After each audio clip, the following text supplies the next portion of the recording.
देखो, नई यूनिट है, नया चैप्टर है, नई एनर्जी है और नए सिरे से एक एक चीज़ पढ़नी है। इसमें मुझे नहीं लगता शायद इससे पहले आपने जो जो इस यूनिट में हम लोग पढ़ेंगे वो इससे पहले आपने कहीं चीज़ें पढ़ी होंगी। थोड़ा बहुत हो सकता है कि पढ़ा होगा, हाँ आएगा कुछ चीज़ें ऐसी भी जो आपने पढ़ी होंगी, जैसे प्रेशर वगैरह जो है वो आपने पहले भी पढ़ रखा है, ठीक है। लेकिन इस यूनिट में बहुत मज़ा आने वाला है, अच्छी खासी इंजीनियरिंग का इस्तेमाल है इस यूनिट के अंदर। जो हम नई यूनिट स्टार्ट करने जा रहे हैं, इस यूनिट में इंजीनियरिंग का बहुत बेहतरीन इस्तेमाल है, बहुत अच्छा खासा देखने को मिलेगा कि आखिर इंजीनियरिंग में कैसे फिजिक्स इस्तेमाल की जा रही है, ठीक है ना। तो सबसे पहले चैप्टर का नाम ही बता दिया मैंने आपको पहले भी, क्या है, प्रॉपर्टीज ऑफ बल्क मैटर, ठीक है ना, या बल्क प्रॉपर्टीज ऑफ मैटर भी कुछ लोग इसको पढ़ते हैं, ठीक है ना, प्रॉपर्टीज ऑफ बल्क मैटर, ठीक है ना, या इन्हीं को मैकेनिकल प्रॉपर्टीज ऑफ सॉलिड्स भी कहते हैं, ठीक है ना। क्या कहते हैं? मैकेनिकल प्रॉपर्टीज ऑफ सॉलिड, ठीक है ना। तो प्रॉपर्टीज ऑफ बल्क मैटर के नाम से जो ये चैप्टर है, यानी यूनिट है, बल्कि इस यूनिट में हम लोग कई चैप्टर देखेंगे। मतलब बल्क प्रॉपर्टीज ऑफ मैटर एक बड़ी यूनिट है, इसी यूनिट के अंदर काफी कुछ आ जाएगा, ठीक है ना।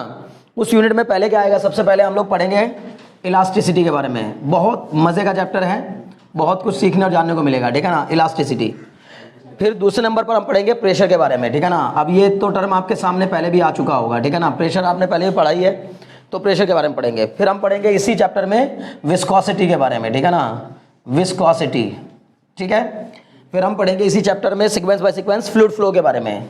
अगर आप एनसीईआरटी के हिसाब से चलेंगे तो उसमें एक ही चैप्टर में सब कुछ दे दिया। मेरे हिसाब से मैं इसको यूनिट मान रहा हूं और एनसीईआरटी के हिसाब से एक चैप्टर है, ठीक है ना, बस एक चैप्टर ही है, उसमें ये सब कुछ उसी के अंदर एक ही चैप्टर में सब कुछ एक्सप्लेन किया हुआ है। मैं क्या करूंगा कि इसको एक यूनिट की तरह से ले रहा हूं और इसके अंदर ये जो चीज़ें हैं इनको एज ए चैप्टर्स लेके चलेंगे, ठीक है ना। मतलब इसको अलग पढ़ेंगे, इसको अलग पढ़ेंगे, इसको अलग, ऐसे अलग अलग करके पढ़ने में थोड़ा ज़्यादा चीज़ें पढ़ ली जाती हैं, ठीक है ना।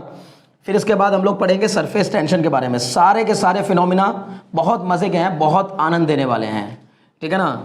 फिर इसके बाद हम लोग पढ़ेंगे थर्मल एक्सपेंशन एंड कैलोरीमेट्री के बारे में। इसी चैप्टर में हम लोग, यानी इसी यूनिट के अंदर, थर्मल एक्सपेंशन एंड कैलोरीमेट्री, ठीक है ना, कैलोरीमेट्री। जो भी मैं लिख रहा हूँ, पहली बात तो मैं समझता हूँ कि आप लोग भी ये बात जानते होंगे कि भाई फिजिक्स में अभी तक एक चैप्टर भी ऐसा नहीं आया जिसको देख करके हमने कह दिया हो कि जरा सा भी हम इसमें, मतलब ये कहने की हल्की सी भी गुंजाइश मिल रही हो कि ये चैप्टर में कुछ मज़ेदार नहीं है, ठीक है ना।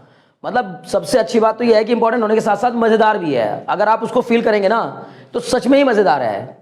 अभी मैं ग्रेविटेशन से बाहर निकल के आया और इस चैप्टर में चला गया जरूर, लेकिन अभी मेरा आधे से ज़्यादा मन, आधा मन तो कह ही लीजिए, कम से कम 50% मन अभी भी ग्रेविटेशन में ही पड़ा हुआ है। यानी कहने का मतलब यह है कि हम उसको जितना और उसमें और गोते लगा सकते थे, ग्रेविटेशन के समुद्र में हम जितने और गोते लगा सकते थे वो नहीं लगाए हमने, अभी पूरे गोते नहीं लगा पाए, ठीक है ना। तो आपको पूरे गोते लगाने के लिए और ज़्यादा टाइम देना पड़ेगा उसको, समझ गए।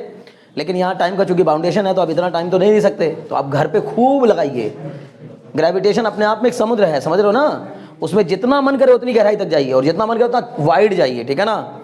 ज़्यादा कोशिश वाइड के लिए भी क्या करिए, क्योंकि हमारे स्टूडेंट को ज़्यादातर आदत हो जाती है डीप में जाने की ज़्यादा, है ना, तो डीप के साथ साथ वाइड भी करिए चीज़ों को, ठीक है। मतलब ये ना हो कि एक ही चीज़ के पीछे पड़ गए और बस उसी में हम लोग, इसीलिए तो हम लोग ज़्यादा टाइम लेते हैं ना एक चैप्टर पे, क्योंकि हम उसकी डिटेल में जाने की कोशिश करते हैं बहुत ज़्यादा। डिटेल में जाने का मतलब डीप में जाना और वाइड जाना, तो मतलब वाइड रेंज दोनों होनी चाहिए आपकी, वाइड भी होनी चाहिए और डीप। लेकिन ये ना हो कि डीप के चक्कर में वाइड को छोड़ दो। वाइड का मतलब होता है कि सब कुछ कवर करना है, कुछ छूटने ना पाए, कुछ चीज़ छूटने ना पाए।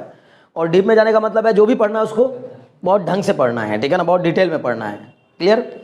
वैसे ही जैसे हमने कहा कि हमने इसको यूनिट बना दिया और इसको देखो इतना बड़ा कर दिया इस चैप्टर को, ठीक है ना, इस यूनिट को इतना बड़ा यूनिट कर दिया कि इसमें हम लोग ये सब टर्म पढ़ेंगे, ठीक है ना। ट्रांसफर ऑफ हीट, एक भी टॉपिक ऐसा नहीं है जिसको पढ़ने में आपको मजा ना आए, ठीक है ना, बहुत मजा आएगा, बहुत एंजॉय करेंगे, बस थोड़ा सा सीखने का मन बनाना है, ठीक है। Elasticity, pressure, viscosity, fluid flow, surface tension, thermal expansion and calorimetry and transfer of heat, clear. इन सारे चैप्टर्स को हम लोग पढ़ेंगे। अब ये बल्क प्रॉपर्टीज ऑफ मैटर, इनको क्यों कहा जा रहा है बल्क प्रॉपर्टीज ऑफ मैटर या प्रॉपर्टीज ऑफ बल्क मैटर या मैकेनिकल प्रॉपर्टीज ऑफ सॉलिड्स, मतलब इन कई नामों से ये चैप्टर जाना जाता है। मतलब हम कोशिश ये करेंगे अब कि हम इन जो भी हमारे पास मैटर होता है, पहली बार हमने पढ़ा मैटर क्या होता है, everything which occupy space and have some mass is known as matter, ठीक है ना। तो कोई भी ऐसी चीज जो कि कुछ वॉल्यूम ऑक्यूपाई करती हो, कुछ स्पेस ऑक्यूपाई करती हो और उसका कुछ ना कुछ मास हो, उसको हम लोग मैटर कहते हैं। तो मैटर में से, मैटर के अंदर बल्क में, मैटर के बल्क में क्या क्या प्रॉपर्टीज देखने को मिलती हैं, उन प्रॉपर्टीज के बारे में हम लोग इस चैप्टर में पढ़ेंगे। बल्क का मतलब होता है, एक चीज को कहते हैं हम सरफेस और एक को कहते हैं बल्क। सरफेस का मतलब जैसे मैंने आपको अगर ये भी कह दिया कि भाई आप अपनी स्टडी के बल्क के बारे में जानिए, अपनी स्टडी के बल्क के बारे में जानिए, सरफेस स्टडी मत करिए, बल्क स्टडी करिए। सरफेस स्टडी का मतलब ऊपर ऊपर से चैप्टर पढ़ लेना, मोटे मोटे तौर पर पढ़ लेना। जैसे मान लीजिए कि ग्रेविटेशन चैप्टर ही है तो उस ग्रेविटेशन चैप्टर में मोटे मोटे तौर पर हमने उसको पढ़ लिया, ठीक है। और एक क्या हो गया, बल्क में पढ़ा। बल्क का मतलब उसके अंदर तक घुस गए, ठीक है ना, बिल्कुल एकदम अंदर तक एक एक चीज को जान लिया। क्लियर है? तो मैटर की बल्क प्रॉपर्टीज को पढ़ेंगे। क्लियर? चलो फिर शुरू करते हैं, ठीक है ना। पहला इसी में से आपका पहला चैप्टर है, इसी को हम लोग आज पढ़ना शुरू करेंगे, इलास्टिसिटी। बहुत मजे का है, ठीक है ना। पहले इसके बारे में पढ़ने से पहले बाकी सब हटा देता हूँ, बस इसको रोक लेता हूँ, ठीक है। इसके बारे में पढ़ने से पहले भी मैं आपको पहले यहाँ ये दो नए फोर्सेस की एंट्री हो जाएगी, ठीक है ना। इस चैप्टर में इलास्टिसिटी चैप्टर के अंदर मेरे हिसाब से चैप्टर है, बार बार कह रहा हूँ, वैसे वो एनसीईआरटी में एक टॉपिक के तौर पर दिया गया है, ठीक है ना। इलास्टिसिटी चैप्टर में घुसते ही दो नए फोर्सेस की एंट्री होगी। हालांकि मैं उसके बारे में आपको पहले भी बता चुका हूं, लेकिन फिर से बता रहा हूं ताकि आपको अगर कोई भूल भी गया हो तो उसको याद हो जाए। कौन कौन से दो नए फोर्सेस की एंट्री हो जाएगी? एक फोर्स डिफॉर्मिंग फोर्स और एक फोर्स रीस्टोरिंग फोर्स, ठीक है ना। इससे पहले तक हम लोग पढ़ते आ रहे थे फोर्सेस के बारे में, ठीक है ना। एक्सटर्नल फोर्सेस जब हम किसी बॉडी पर अप्लाई करते हैं तो बॉडी के अंदर, एक्सटर्नल फोर्सेस जब हम किसी बॉडी पर अप्लाई करते हैं तो बॉडी के अंदर मोशन प्रोड्यूस कर देता है, ठीक है ना। अगर अनबैलेंस्ड हो तो, if an unbalanced external force is applied on a system then it produces the motion in that body. Clear है ना? वो बॉडी के अंदर मोशन प्रोड्यूस कर सकता है या एक्सेलरेशन प्रोड्यूस कर सकता है। क्लियर है? लेकिन अगर इंटरनल फोर्सेस लगाएं तो नहीं होगा, ठीक है। इसी बात को समझाने की कोशिश की गई थी एक सोर्स के जरिए, ठीक है ना। आप समझ रहे हो ना कि अगर वही चीज को हम किसी भी चीज को, आप किसी भी चीज को ले लीजिए, इस टेबल पे खड़े होकर आप इस टेबल को मूव नहीं करा सकते, लेकिन इस टेबल के बाहर आकर आप आराम से इस टेबल को मूव करा सकते हैं। समझ में आ रही बात ना? यानी कि उसी फ्रेम में खड़े होकर आप चाहें कि जिस फ्रेम में मैं खड़ा हूं उसी फ्रेम को मैं पुश करके, धक्का दे करके खिसका दूं, it is not possible, because आप उस सिस्टम का हिस्सा बन चुके हैं। और जिस सिस्टम का आप हिस्सा बन गए हैं उसका इंटरनल फोर्स बॉडी के अंदर मोशन प्रोड्यूस नहीं करता। समझ में आ रही बात ना? हाँ, क्लियर है? तो यानी कि मोमेंटम में चेंज लाने के जो सेकंड लॉ है उसके लिए क्या था भाई, लॉ ऑफ कंजर्वेशन मोमेंटम में तो ये कहता है if no any external force applied on a system, इसी का वो मतलब था वहां पर, if no any external force applied on a system. External apply नहीं कर रहे हैं, इंटरनल चाहे जितना करो, एक अकेले में नहीं, चार लोग भी मिलकर अगर वहां पे अंदर बैठ के उसको पुश करने की कोशिश करते तो नहीं पुश होती। क्लियर है इतनी बात ना? तो कहने का मतलब यह है कि इंटरनल फोर्सेस, हाँ नहीं होगा, नहीं होगा ड्रम के अंदर तो पुश करके नहीं होता, वो पुश से नहीं होता। वो भी तुम ड्रम में बैठ जाओ, एक ड्रम हमने रख दिया, बहुत अच्छे दिमाग लगा रहे, देखो है ना, इस तरह दिमाग लगाना चाहिए। एक ड्रम लिया हमने, उस ड्रम के अंदर हम खुद बैठ गए अंदर, ठीक है। अब हम कहें कि सर हमने उस ड्रम के ऊपर फोर्स, अंदर से फोर्स लगा करके उसको खिसका पाएंगे? खिसका नहीं पाएंगे, खिसका नहीं पाएंगे, रोल करा पाएंगे। और रोलिंग किस वजह से हो रही है? रोलिंग भी उस वजह से नहीं हो पाएगी। तुम जहां ड्रम रखा हुआ है वहीं लेट जाओ या बैठ जाओ, वहीं जहां सरफेस ऑफ अर्थ पर ड्रम रखा हुआ है आपका, उसी ड्रम के सरफेस पर आप बैठ जाइए, ठीक है। तो आप उसको पुश करने की कोशिश करिए। तो खिसकाना मतलब समझ लो ना क्या होता है? खिसकाना मतलब आप पुश करके उसको खिसका सकें, स्लाइड कर सकें। स्लाइड नहीं कर पाएंगे। हम क्या कर सकते हैं ज्यादा से ज्यादा? उस ड्रम के ऊपर चढ़ने की कोशिश करें, अंदर ही ड्रम के ऊपर चढ़ने की कोशिश करेंगे तो हमारा जो मास है, यानी कि उसका वो टिका हुआ है यहां जमीन पर, और हम अपना थोड़ा सा लोड उसके ऊपर डाल देंगे, और जब ऊपर चला जाएगा लोड तो ग्रेविटेशनल एक्सेलरेशन काम कर जाएगा। समझ में आ रही बात ना? ग्रेविटेशनल पुल जो है वो जहां आपका मास कॉन्सेंट्रेट करेगा ऊपर की ओर, वहीं से ग्रेविटेशनल पुल लगेगा और उसकी वजह से क्या मिल जाएगा? बॉडी को टॉर्क मिल जाएगा। नहीं समझे? पकड़ भाई, ये समझ रहे हो कहना क्या चाह रहा है? पहले तो ये जानना जरूरी है ना कि भाई उसके दिमाग में क्या आया है ना। सिचुएशन सही है वो कि हम ड्रम में बैठकर एक जगह से दूसरी जगह जा सकते हैं अंदर बैठकर, ठीक है ना। लेकिन वो तरीका दूसरा है, वो ये नहीं कि उसको हम वहां अंदर बैठ के पुश कर रहे हैं तो खिसक रहा है, कभी भी नहीं खिसका पाओगे। क्लियर है? उस ड्रम को छोड़ दीजिए, आप ये बाल्टी ले लीजिए और इस बाल्टी में खड़े हो जाओ। अब फिर सोचो कि इसको हम खिसका लें, ऐसे हाथ से धक्का दे दे करके अंदर से खिसका पाओगे? नहीं खिसका पाओगे, ठीक है ना, क्योंकि इंटरनल फोर्सेस से बॉडी मूव नहीं करती। वो भी कौन सा वाला मोशन उसके अंदर प्रोड्यूस हुआ? Gravitational acceleration. मतलब जहां तब तक नहीं होगा जब तक आपका वेट, जैसे मान लो कि मैंने कहा यहां तो टच में है, यहां पर आपका ड्रम जो है रोड के साथ टच में है, लेकिन आप हल्का सा आपने पैर यहां रखा, जब आप यहां पैर रखोगे तो ये यहां पर क्या है? फोर्स लग जाएगा, कौन सा? आपका जो वेट है, सेंटर ऑफ मास आपका खिसक जाएगा ना। अगर सेंटर ऑफ मास यहीं पर रहा आपका, किसी कीमत पे मूव नहीं करेगा। समझ में आ रही बात ना। जब आप हल्का फुल्का उसको ऐसे करके या तो पुश करोगे या तो उस पर चढ़ने की कोशिश करोगे, तो जब इस पे यहाँ से, मतलब जैसे ये ड्रम है मान लो, तो आप जब इस पे चढ़ने की कोशिश करोगे तो यहाँ जब पहुँच जाओगे तो ये आपका वेट यहाँ अप्लाई करेगा, और जब वेट यहाँ जाएगा तो उसका भी, अब ये हिस्सा यहाँ था और आपने यहाँ पे पैर रख दिया या आपने आपको झुका लिया पैर रख के, तो आपने अपना मास, सेंटर ऑफ मास किधर खिसका दिया, उधर। उसकी वजह से ये फोर्स यहाँ एक्ट करेगा, वेट जो है आपका वर्टिकली डाउनवर्ड यहाँ पे एक्ट करेगा। उसकी वजह से यहाँ ये क्या है, इसका सेंटर ऑफ, ये क्या हो गया, एक ऐसा पॉइंट जिसके अबाउट ये रोटेट कर सकता है। तो इसकी वजह से इसको जो टॉर्क मिलेगा उसकी वजह से क्या हो जाएगा, ड्रम घूम जाएगा, यानी रोटेशन, उसके अंदर रोटेशनल मोशन डेवलप हो जाएगा, वो भी ट्रांसलेटरी मोशन डेवलप नहीं होगा। समझ में आ रही बात ना। तो रोटेट करते हुए आगे बढ़ेगा। क्लियर है। और अच्छा हाँ सर, जैसे ड्रम बहुत गहरा है और सर हम लोग मतलब बहुत छोटे से मतलब ले सकते हैं, धक्का दे सकते हैं, और जैसे हम लोग अगर कूद के और उसे धक्का, हाँ तो हो जाएगा बिल्कुल 100 के 100%। यही तो समझना है बस। ये देखो, अब ये क्या दिमाग लगा रहे हैं, समझ रहे ना। ये कह रहे हैं मान लीजिए कि एक ड्रम है बड़ा सा चौड़ा सा, हमने एक ड्रम ले लिया, कोई भी चीज़ ले लो आप। अब उसी कार में आप, जब मैं जिस कार को पुश करने की कोशिश कर रहा था उसे बैठ कर, अगर उसी कार में आप कूद के उसको धक्का दें, लेकिन ऐसा कर सकें कि हल्का कूदे ऐसे और फिर जंप करें, फिर कूदें फिर पुश करें, मतलब उसी जंपिंग के साथ साथ पुश करते जाएं। तो वही मैंने कहा ना, जब आप ऐसे जंप मार के करोगे तो चांस है कि वो मूव कर जाएगी। जैसे सपोज करिए कि मैंने अभी बोला ना कि आप इस बकेट में खड़े हो जाइए और उस बकेट को ऐसे ऐसे पुश करने की कोशिश करिए खड़े होकर, अंदर ही अंदर, तो नहीं मूव करेगी। ठीक है ना, क्लियर है। लेकिन आप इसी बकेट में क्या करते रहिए, जंप मारिए, धक्का दे दीजिए उसको, मतलब इतना ही खिसकाइए जितने में कि आप वापस उसी में गिर जाएं, फिर से उसी में गिर जाएं, फिर जंप मारिए, है ना, फ्रॉक जंप करते रहिए, आगे बढ़ाते रहिए, फ्रॉक जंप करते रहिए, आगे बढ़ाते रहिए, ऊपर जंप करिए, है ना, मेढक की तरह कूदते रहिए, आगे थोड़ा खिसकाते रहिए, ऐसे जा सकते हैं। हाँ हाँ, इसे मैंने वो क्यों हो रहा है, मैं यही बताना चाह रहा हूँ। कभी नहीं होगा ऐसा, मतलब वो तो लॉ तो कभी फेल ही, लॉ थोड़ी ना फेल हो रहा है। मैं यही बताने की कोशिश कर रहा हूँ कि आप जब ये काम कर रहे हैं तो आप अगर ये कहें कि सर नहीं मैं ऐसे मूव करा सकता हूँ बॉडी को, लेकिन वो तभी करा पाओगे जब आप सिस्टम का हिस्सा नहीं रहोगे। समझ गए ना अभी बात, कोई डाउट तो नहीं। बहुत अच्छे। तो इंटरनल फोर्स के बारे में इतना जानकारी देने की जरूरत क्यों पड़ गई, क्योंकि अभी हम लोग एक्सटर्नल फोर्स पढ़ रहे थे, अभी तक हम जो भी फोर्सेस पढ़ रहे थे कैसे थे, एक्सटर्नल। अब हम इंटरनल फोर्सेस के बारे में पढ़ेंगे। कौन सा इंटरनल फोर्स, जब हम किसी बॉडी को डिफॉर्म करने की कोशिश करेंगे, जब किसी बॉडी को के ऊपर फोर्स लगाकर उसको डिफॉर्म करने की कोशिश करेंगे, तो इंटरनली अंदर से कुछ फोर्सेस एक्ट करना शुरू कर देंगे। किसके अगेंस्ट, उस डिफॉर्मिंग फोर्स के अगेंस्ट। उन्हीं फोर्सेस को क्या कहा जाता है, restoring force.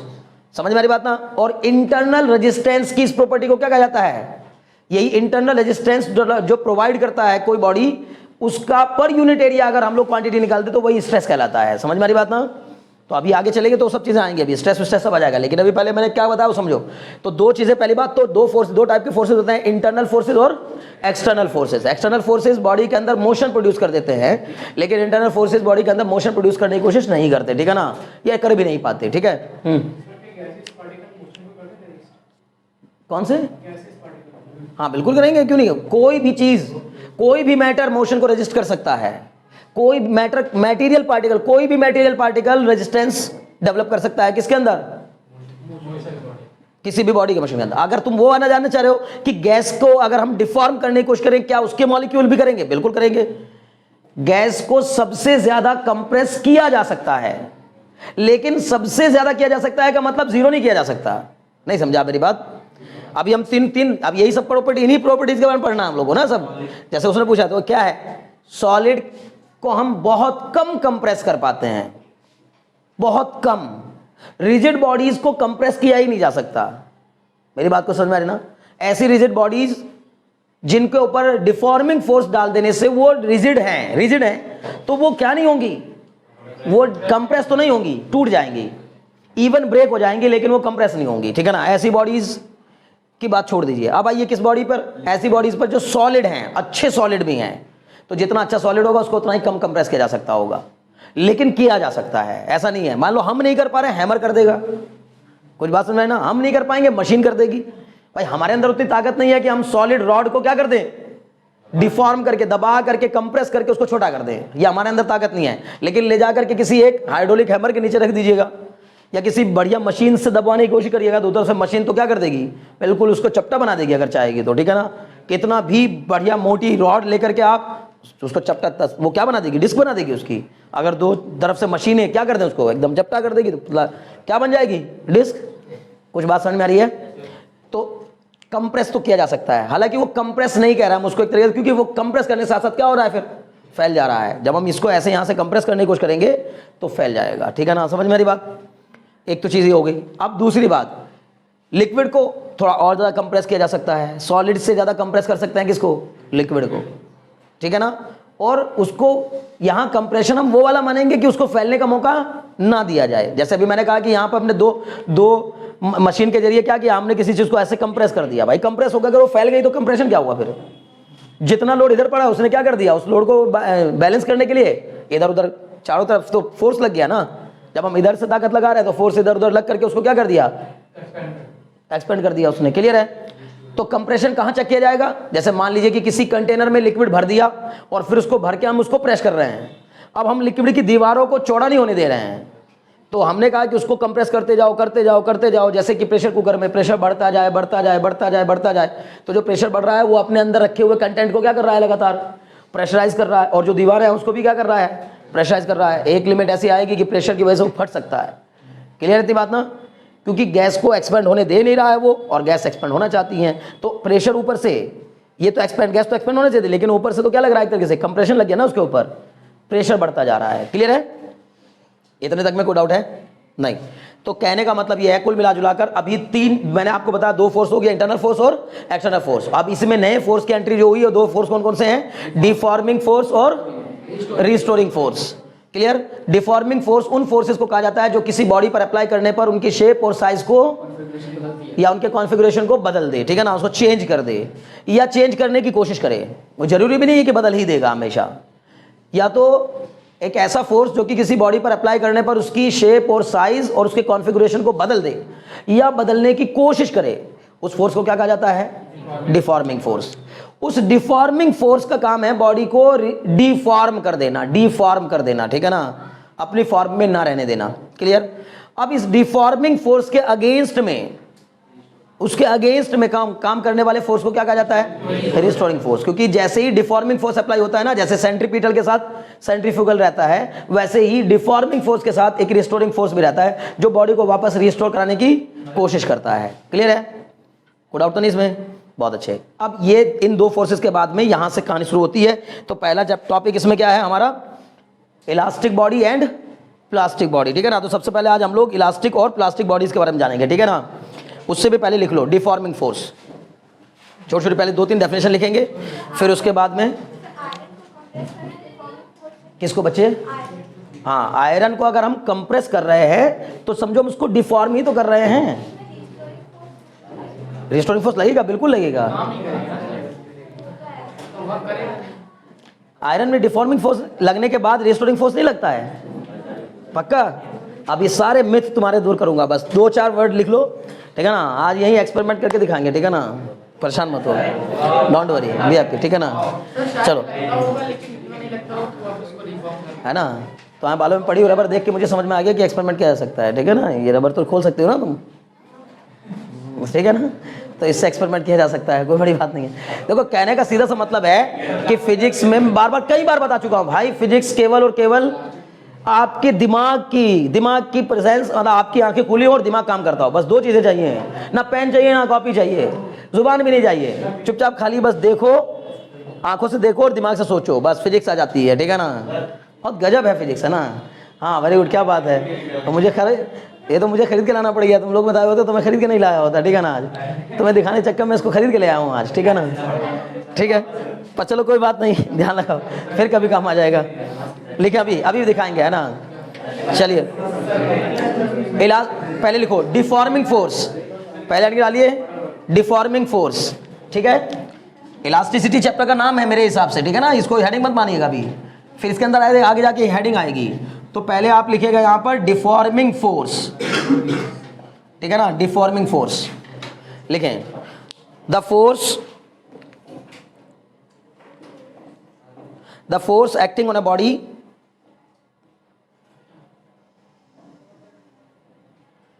The force acting on a body which does not change, the force acting on a body which does not change in, which does not change in its state of rest, in its state of rest or uniform motion.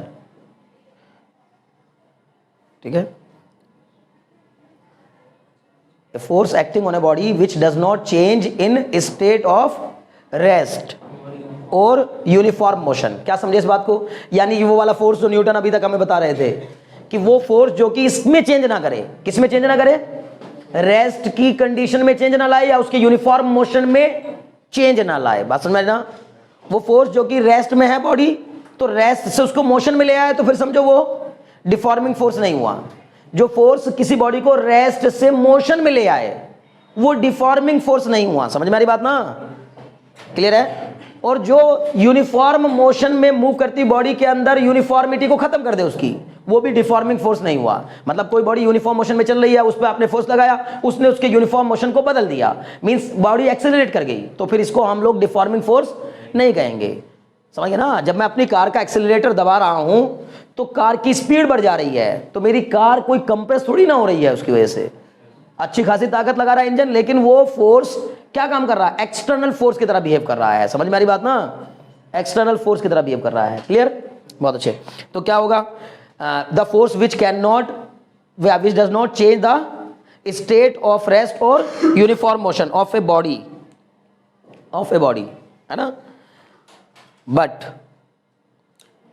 But can change, but can change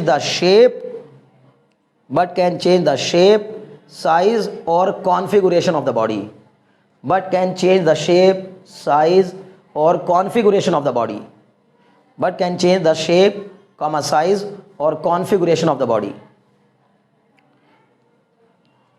is called deforming force, is called deforming force.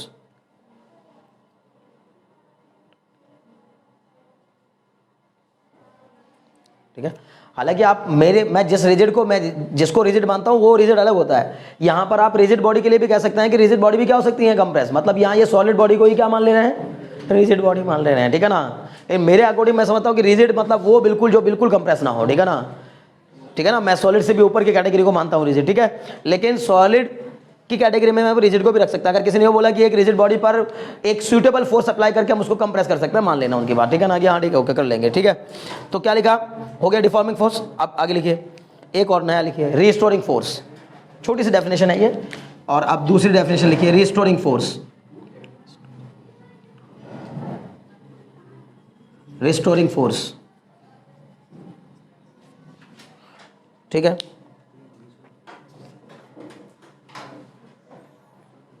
लिखिए, the force which acts against deforming force, the force which acts against deforming force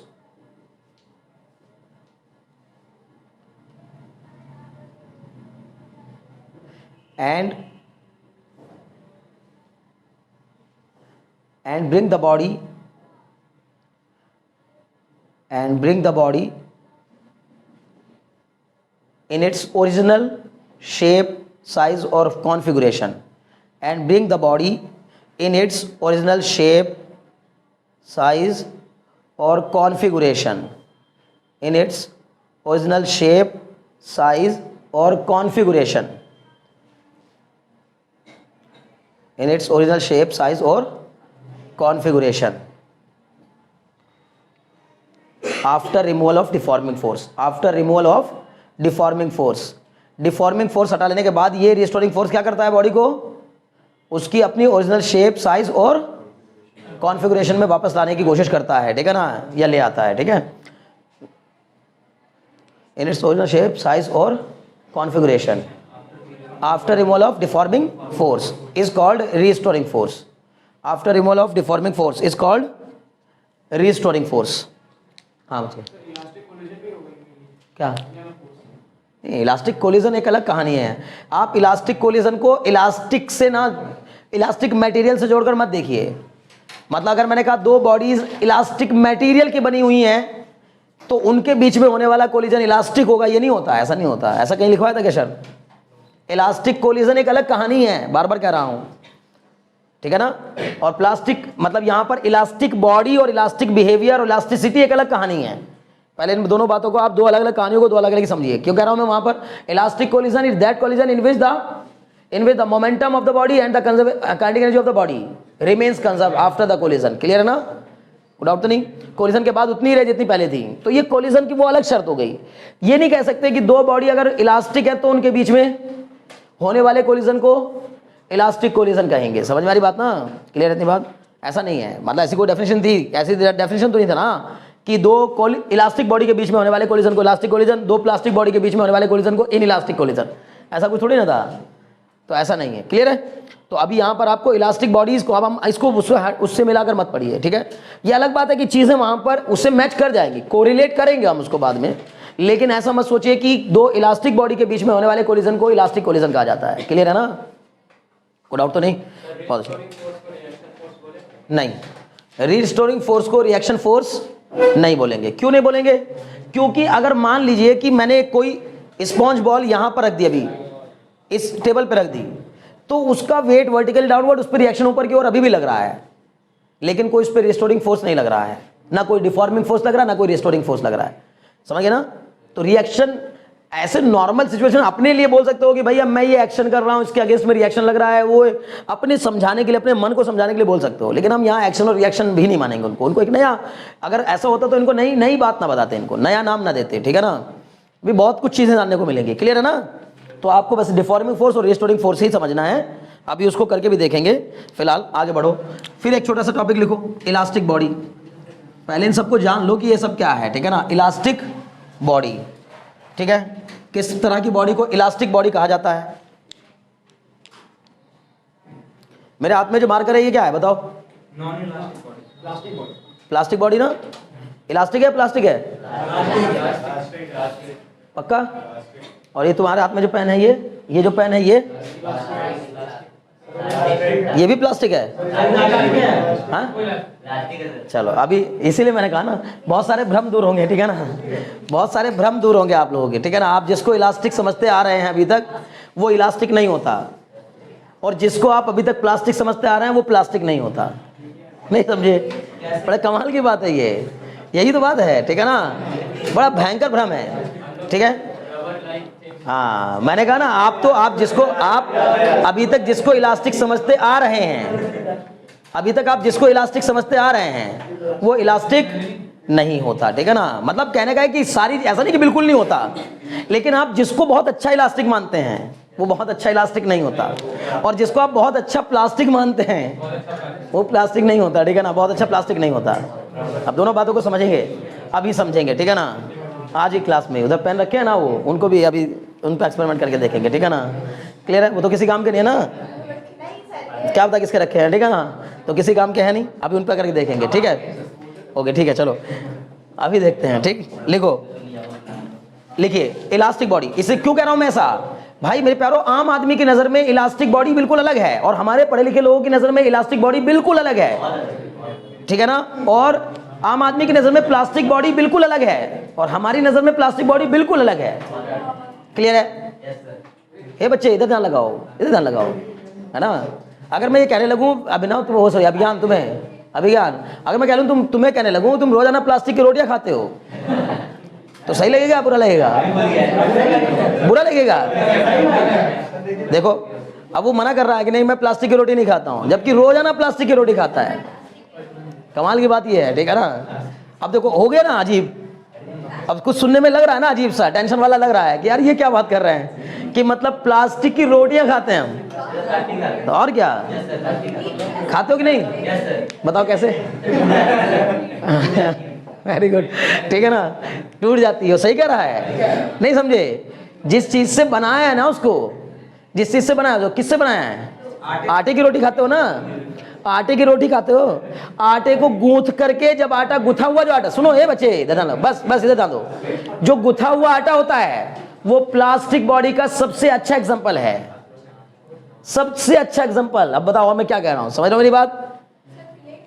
हाँ, clay plastic body का सबसे अच्छा example है, ठीक है। आज इसी के चक्कर में तुम्हें, ये तुम्हारे भ्रम दूर करने के चक्कर में मैं आज कम से कम 2-2.5 घंटे तक घूमा हूँ और सब मैं इकट्ठा करके लाया हूँ मटेरियल। परेशान मत होना।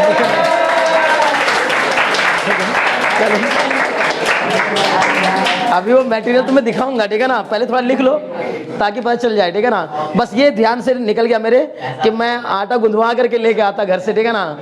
और फिर अभिज्ञान से पूछता, बताओ इसी आटे की रोटी खाते हो कि नहीं, तो ये बोलता हाँ इसे ही खाते हैं सर। और ये आटा जो है क्या है, प्लास्टिक है, ठीक है ना। क्या है, प्लास्टिक। तो बच्चे इसीलिए कहा जाता है कि फिजिक्स की लैंग्वेज में अलग कहानी होती है। हाँ बच्चे,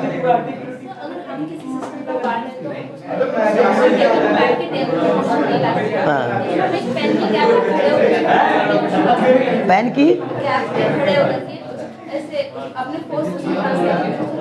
कैसे अभी करेंगे उसको, आप पहले आज इसको रहने दो, है ना, अभी करके देखेंगे।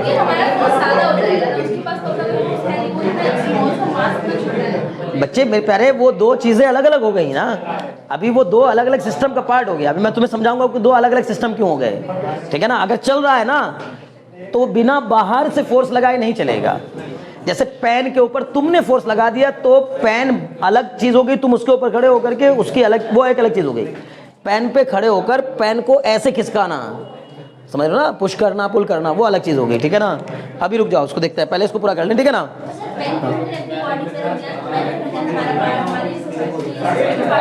हाँ सुनो, एक मिनट सुनो, पेन हमारे सिस्टम का पार्ट नहीं हो जाएगा अगर मेरे हाथ, सुनो मेरी बात ध्यान सुनो, मेरे हाथ पे पेन रखा है तो ये अभी मेरे सिस्टम का पार्ट मैं तब कहूंगा ना जब मैं इसी के ऊपर, या ये खुद, मैं, मेरा हाथ इसके अंदर होता है, इसके साथ होता है, इंटरनली होता, और ये उसको खिसकाने की कोशिश करता। ऐसे तो यहाँ रखा है तो दूसरे हाथ से मैं इसको आराम से खिसका दिया, कोई दिक्कत नहीं है। तो ये किसका का पार्ट हुआ, ये हाथ इसके लिए किसका काम कर रहा है, एक्सटर्नल फोर्स का काम कर रहा है। वो मेरी बॉडी को आप, मेरी पूरी बॉडी को आप क्यों सिस्टम मान रहे हो, वो तो फिर छोटे छोटे हिसाब से देखा जाएगा ना। जब मैं कार के अंदर बैठ गया तो मैं पूरी बॉडी को अंदर लेके बैठा हूं, तो उसका लिए पूरी बॉडी अब मेरा चाहे फोर्स लगाए तब भी काम नहीं करेगा, ठीक है ना। तो इस हाथ को मूव करने से क्या हो गया, ऐसे ऐसे करने से पेन, ऐसे ऐसे करने से पेन मूव कर जा रहा है, यही कहना चाह रहा हो ना। तो बच्चे एक्सटर्नल फोर्स अप्लाई हो रहा है, ठीक है ना। कौन सा वाला, हाँ सुनो, इधर ध्यान लगाओ।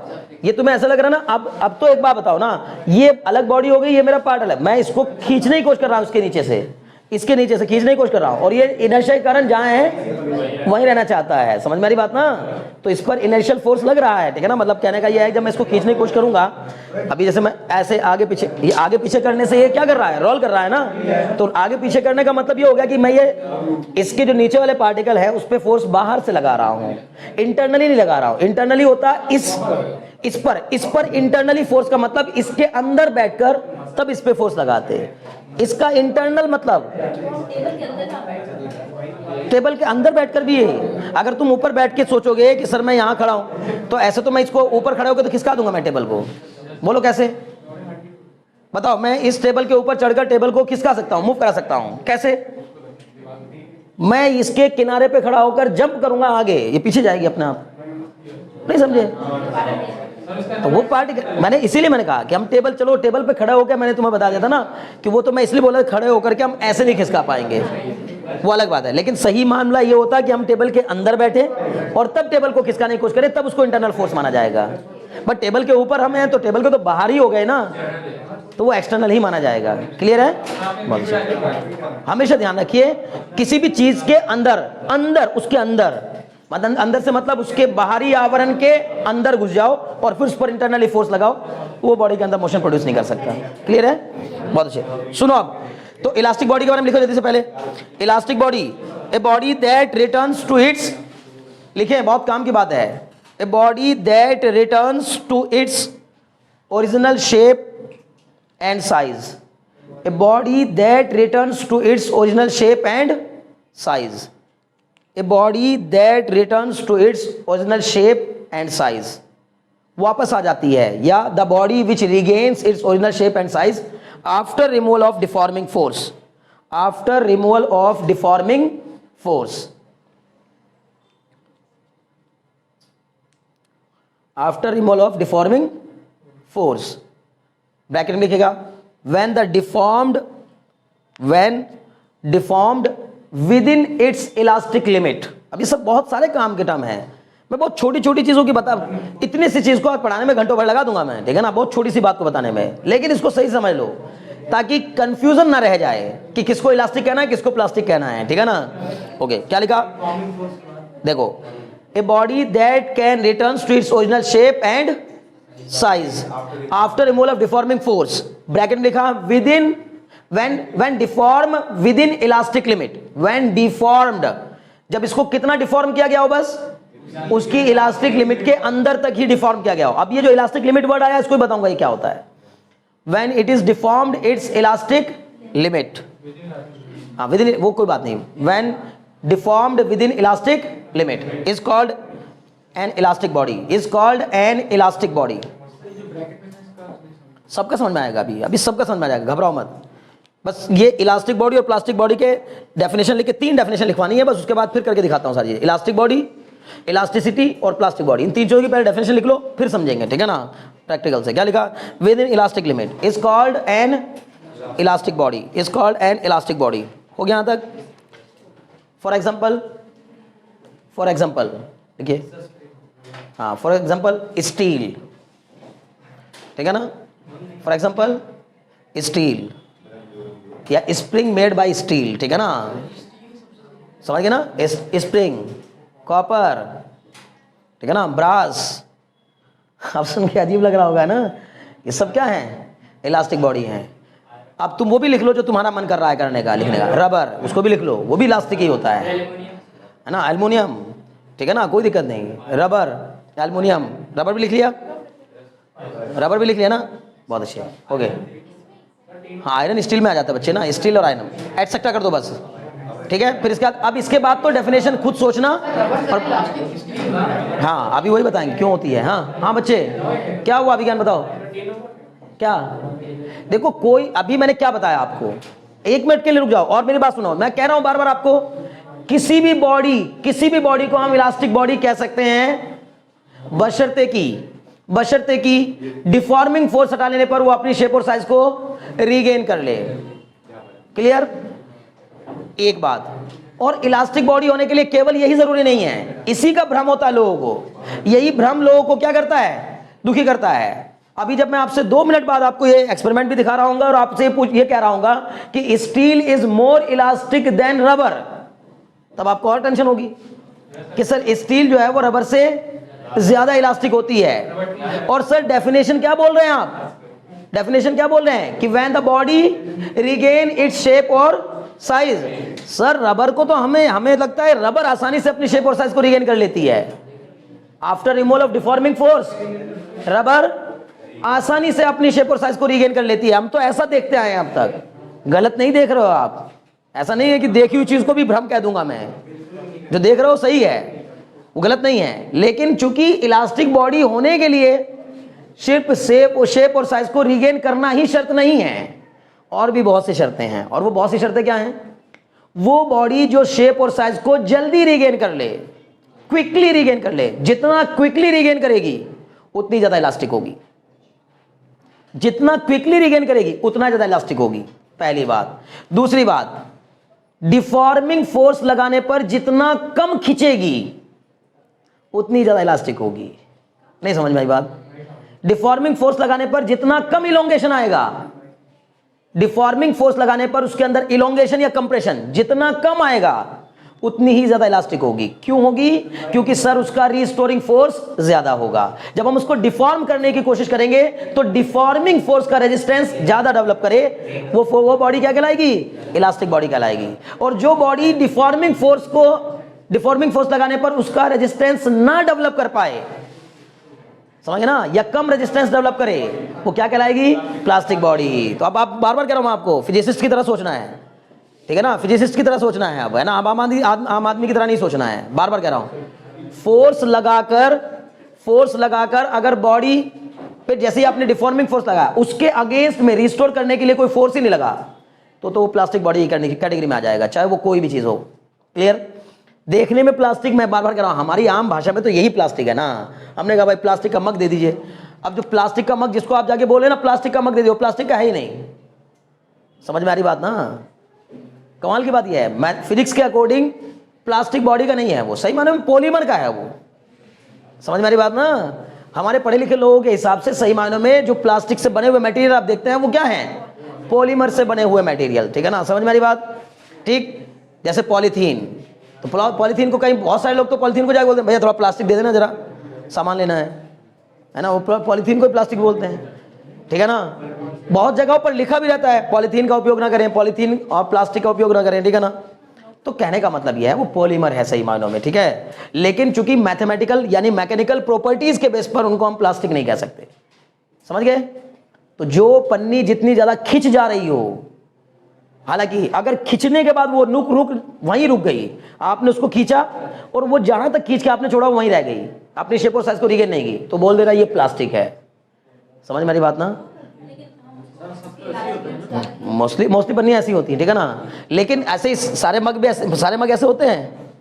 हाँ, मग ऐसे होते हैं? नहीं होते। अब तो ऐसे मग आ रहे हैं कि वो आपको कहेगा भैया इस पे आप प्लास्टिक का बना हुआ टब ऐसा आ रहा है जो बोलेगा भैया आप इस पे खड़े हो जाइए, नहीं टूटेगा, ठीक है ना? मैंने यही बोल रहा, मैं इसलिए कह रहा हूँ कि हम भी तो वैसे ही बोल रहे हैं कि अभी तो प्लास्टिक के बने हुए, मतलब प्लास्टिक के बने हुए का मतलब आम आदमी की नजर में जो प्लास्टिक का बना हुआ मान लीजिए टब है, उस टब को लोग कह रहे हैं, उसको आपको दुकानदार बोल रहा है सर इस पे खड़े हो जाइए, कोई दिक्कत नहीं होगी। तो भाई अगर उस पे खड़े हो गए, आपका इतना लोड सह गया वो, आप खड़े हो गए उस पे और वो उसके बाद भी टूटा नहीं, तो इसका मतलब है इतना लोड पड़ना, आप जो लोड डाल रहे हो वो क्या है? डिफॉर्मिंग फोर्स ही तो है, वो उसकी शेप और साइज को डिफॉर्म तो कर देगा और तुम उतर जाना, वो वापस फिर अपनी शेप और साइज में आ जाएगा। तो समझो कि वो इलास्टिक बॉडी का बना हुआ टब है, प्लास्टिक बॉडी का नहीं, प्लास्टिक मटेरियल का बना हुआ नहीं। क्लियर है? अब आपको फिर एक और बड़े काम की बात, दुनिया की कोई भी चीज ना तो इलास्टिक होती है ना प्लास्टिक होती है। क्या मतलब हुआ इस बात का? परफेक्टली कोई नहीं होता, ना तो परफेक्टली इलास्टिक होती कोई चीज, ना परफेक्टली प्लास्टिक होती है। इसीलिए कहा गया, वो भी वही बात है कि with in its elastic limit. अब ये जो तुम पूछ रहे थे कि सर इसका मतलब नहीं समझ में आया, with in its elastic limit, इसका मतलब हर एक प्लास्टिक जैसी दिखने वाली बॉडी की भी, हर एक प्लास्टिक दिखने वाली बॉडी की भी इलास्टिक लिमिट होती है। क्लियर? और हर एक इलास्टिक दिखने वाली बॉडी भी एक समय के बाद प्लास्टिक हो जाती है। कुछ बात समझ में आ रही है? नहीं समझे? एक लिमिट से ज्यादा लोड डालने पर जो इलास्टिक बॉडी है वो भी क्या हो जाती है? प्लास्टिक बिहेवियर शो करने लगती है। कुछ बात समझ में आ रही है? नहीं? अबे दिक्कत में आ रहे हो क्या? पक्का नहीं समझ में आ रहा? हाँ देखो तो मैं बता रहा हूं, पहली बात आप मेरी बात सुनो, अभी तो प्लास्टिक बॉडी को लिखवा भी नहीं ना डेफिनेशन, लेकिन मैं फिर भी कह रहा हूं कि आपको क्या कहना है, समझदार बनना है। कोई भी बॉडी इलास्टिक नहीं होती, परफेक्टली इलास्टिक नहीं होती, इलास्टिक होती है, और कोई भी बॉडी परफेक्टली प्लास्टिक नहीं होती। क्लियर? परफेक्टली प्लास्टिक का मतलब यह है कि जरा सा भी लोड ना सहन कर सके, जरा सा भी, मतलब आपने 1 मिली न्यूटन का भी फोर्स लगाया और उसकी शेप और साइज में ऐसा चेंज आ गया कि वो दोबारा रिगेन ना कर सके अपनी शेप और साइज को। क्लियर? तो ऐसी बॉडी को कहा जाएगा परफेक्टली प्लास्टिक, मतलब बहुत ही 1 मिली न्यूटन तो मैंने ज्यादा बता दिया, उससे भी कम हो। क्लियर? इसीलिए आप ध्यान सुनो, ग्लास, क्ले मिट्टी, गुथा हुआ आटा, ये परफेक्टली प्लास्टिक बॉडी के एग्जांपल्स में रखे गए हैं। इनसे ज्यादा प्लास्टिक कोई नहीं होता। कुछ बात समझ में आ रही है? बात अजीब सी बात लग रही है ना? ठीक है? इनसे ज्यादा प्लास्टिक कोई नहीं होता। ठीक है? अब आप सोच लो, आप सबसे भयंकर प्लास्टिक की रोटियां खाते हैं, नहीं समझे? क्या लेकिन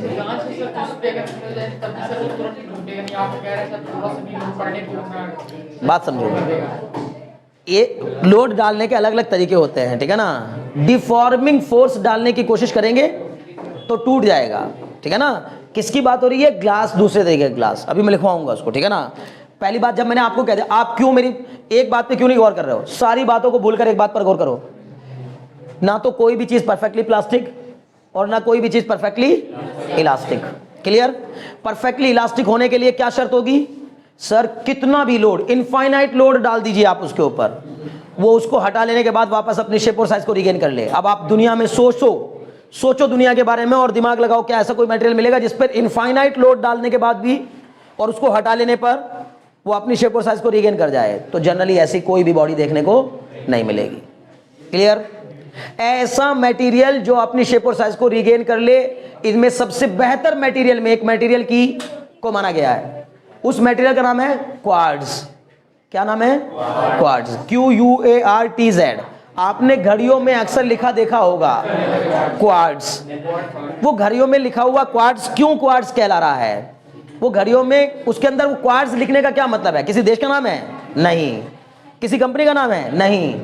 बहुत सी अलग अलग कंपनी की सब घड़ियों में लिखा रहता है, मोस्टली घड़ियों में लिखा रहता है क्वार्ट्ज। क्लियर है? तो क्या मतलब है? जिस घड़ी में क्वार्ट्ज लिखा है, और क्वार्ट्ज तुम्हें धोखा देने के लिए नहीं लिखा है, लोकल नहीं घड़ी, वो ब्रांडेड घड़ी में अगर क्वार्ट्ज लिखा है, इसका मतलब है कि उस घड़ी के अंदर जो स्प्रिंग्स यूज किए गए हैं, अंदर घड़ी की मशीनरी में, अंदर जो मशीन है घड़ी की, उस मशीन में जो स्प्रिंग्स यूज किए गए हैं वो क्वार्ट्ज मटेरियल के बने हुए यूज किए गए हैं। किसके? क्वार्ट्ज मटेरियल के बने हुए स्प्रिंग का फायदा क्या है सर? क्योंकि वो बहुत ज्यादा इलास्टिक मटेरियल है, मतलब वो भी परफेक्ट नहीं है, लेकिन जो मटेरियल हम देखते हैं जैसे स्टील, कॉपर, कुछ भी जो मैंने लिखवाए सब आपको, इलास्टिक बॉडी के एग्जांपल्स मैंने सब लिखवाया है ना, इन सब में सबसे बेहतर मटेरियल जो इलास्टिक की तरह से बिहेव करता है वो कौन सा है? Quartz material. क्लियर है ना? तो क्वार्ट्ज के मटेरियल के बने हुए स्प्रिंग की इलास्टिसिटी बहुत ज्यादा होती है। सर वो मटेरियल स्प्रिंग वो घड़ी में लगाने से फायदा क्या मिलता है? महंगी, उन्हीं से तो महंगी होती घड़ी।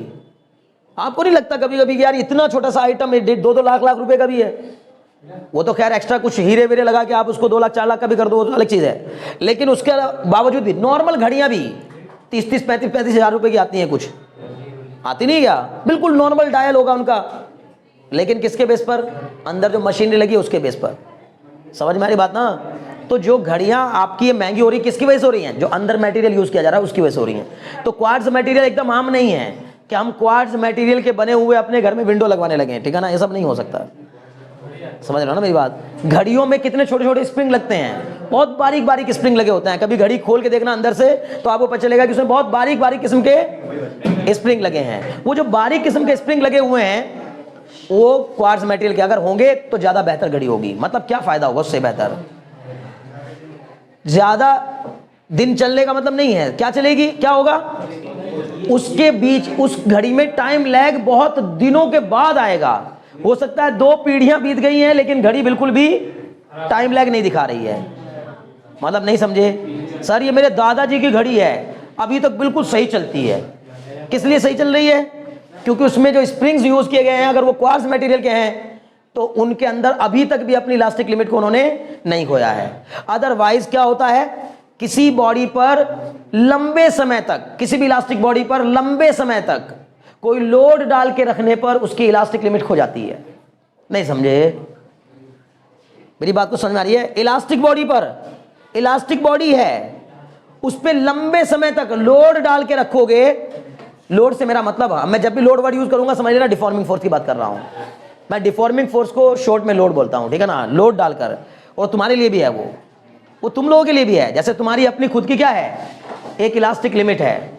नहीं समझे? आपकी भी एक लिमिट है, आपके ऊपर लोड डालने की क्या है? लिमिट।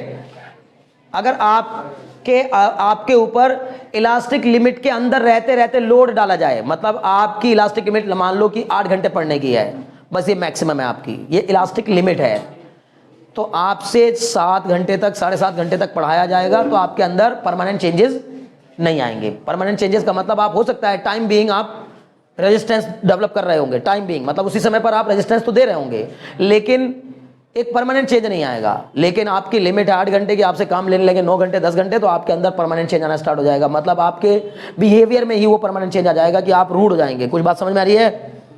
सर एक लिमिट होती है, ऐसे बोलोगे आप बहुत हो गया, एक लिमिट से बियॉन्ड नहीं जा सकते, ब्रेक हो जाऊंगा मैं, टूट जाऊंगा। समझ गए? कोई बात नहीं, गलत है ना? हाँ अभी रुक जाओ, तुम एग्जांपल बस सोच रहे हो, जो बता रहा हूँ उसको नहीं सोच रहे हो। अभी पहले रुक तो जाओ, एग्जांपल फिर बाद में सोच लेना। पहले जो मैं काम की बात बता रहा हूँ तो समझ लो, फिर एग्जांपल के बारे में सोचना। सुनो क्यों कह रहा हूँ ऐसा, क्योंकि भाई जिसको डेफिनेशन समझ में आ गई उसको सब समझ में आ गया, वो फिर किसी को भी एग्जांपल में ले आएगा, ठीक है ना? क्या बताया मैंने? विद इन इलास्टिक लिमिट अगर आप किसी बॉडी पर लोड डालेंगे तो वो अपनी शेप और साइज को रीगेन कर लेगी, with in elastic limit.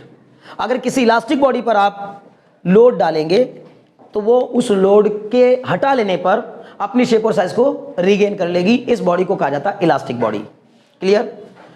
With in elastic limit ही रहते हुए, विद इन इलास्टिक लिमिट किसी बॉडी पर एक डिफॉर्मिंग फोर्स लगाया जाए यानी लोड डाला जाए और वो लंबे समय के लिए डाल दिया जाए, लंबे समय के लिए, तो भी उसके अंदर परमानेंट चेंज आ जाएगा। कुछ बात समझ में आ रही है? जैसे मान लीजिए कि कोई स्प्रिंग था जिस पर आपने 10 किलो वेट लटकाया, ठीक है ना? चलो दिखाई देते हैं, ठीक है ना?